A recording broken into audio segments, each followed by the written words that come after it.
அறத்துப்பால். மனிதா, நீ இல்வாழ்க்கையை செம்மையாக நடத்த ஆசைப்படுகிறாயா? பேசும்போது இனிமையான சொற்களை பேசு, வஞ்சனையுள்ள பேச்சை பேசாதே.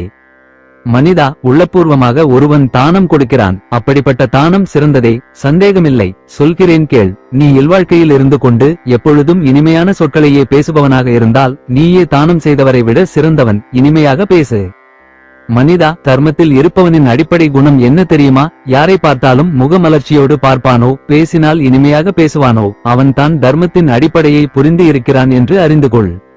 மனிதா, நீ இல்வாழ்க்கையில் வறுமை என்ற துன்பம் வரக்கூடாது என்று நினைக்கிறாயா? சொல்கிறேன் கேள். யாரிடமும் அவர்களுக்கு இன்பம் உண்டாகும்படி இனிமையான சொற்களையே பேசு, உனக்கு ஒரு துன்பமும் வராது. மனிதா, யாரிடமும் பணிவோடு பழகு, யாரிடமும் இனிமையாக பேசு. இந்த இரண்டு தான் உனக்கு சிறந்த அலங்காரம். இதைவிட பெரிய அலங்காரம் உலகில் கிடையாது. மனிதா, பிறருக்கு தீங்கு இல்லாதபடி நல்ல வழியில் வாழ்ந்து கொண்டு யாரிடமும் இனிமையாக பேசிக்கொண்டு நீ வாழ ஆரம்பித்தால் உன்னிடமுள்ள பாவகுணங்கள் மறைய ஆரம்பிக்கும். அதே சமயம் உன் இதயத்தில் தர்ம சிந்தனைகள் தோன்ற ஆரம்பிக்கும்.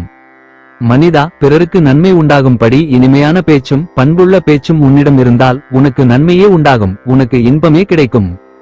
மனிதா, பிறரை துன்பப்படுத்தக்கூடிய சொற்களை பேசாமல் இனிமையான சொற்களையே இல்வாழ்க்கையில் இருக்கும் நீ பேசினால் உனக்கு இந்த உலகத்தில் மட்டுமல்ல மேல் உலகத்திலும் இன்பமே கிடைக்கும், துன்பம் உன்னை நெருங்காது.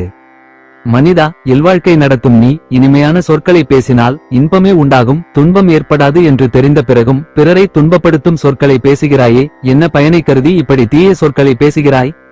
மனிதா, சுவையான பழம் இருக்கும் போது காயை ஒருவன் சாப்பிடுவானா? பேசுவதற்கு இனிய சொற்கள் பழம் போல கொட்டி கிடக்கும் போது காயை போன்ற தீய சொற்களை பேச ஆசைப்படுகிறாயே? பழம் போன்ற நல்ல சொற்களை நீ பேசலாமே. சமஸ்கிருதம் தர்மம், அர்த்தம், காமம் என்று சொல்கிறது. அதையே தமிழில் அறம், பொருள், இன்பம் என்று சொல்கிறோம். திருவள்ளுவர் இங்கு இல்லறத்தில் இருப்பவர்கள் முகமலர்ச்சியோடு இனிமையாக பேச வேண்டும் என்ற அறத்தை பற்றி சொல்கிறார். அதிகாரம் 10, இல்லறவியல், இனியவை கூறல்.